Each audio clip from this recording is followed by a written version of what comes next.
To answer this, let's highlight the keywords to the question.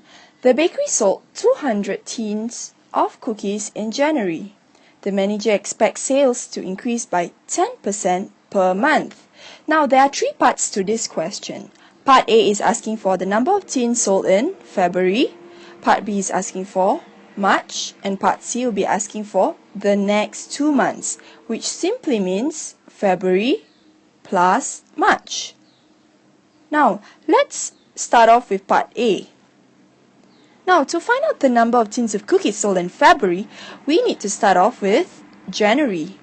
So let's draw a box for January, which is equivalent to 200 tins of cookies sold. Now, to find out the increase of 10%, I need to take 10% of 200. And I will get 20. So to find out for February, I just need to take 200 plus the increase, which is 20, and that will give me 220 number of tins of cookies sold. So this is my answer for Part A. Let's move on to Part B. Now, similarly, to find how many tins of cookies sold in March, I need to find out the increase of 10% again. Now, this time, it is 10% of no longer 200, but of 220 instead.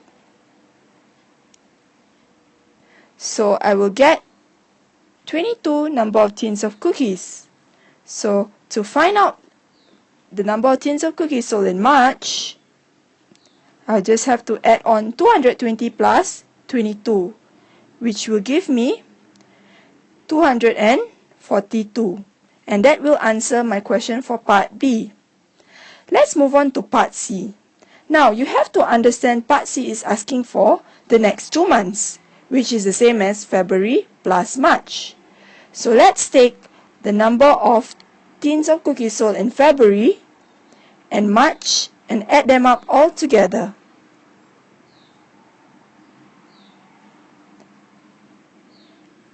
And the total number of tins of cookies sold is 462 in the next 2 months.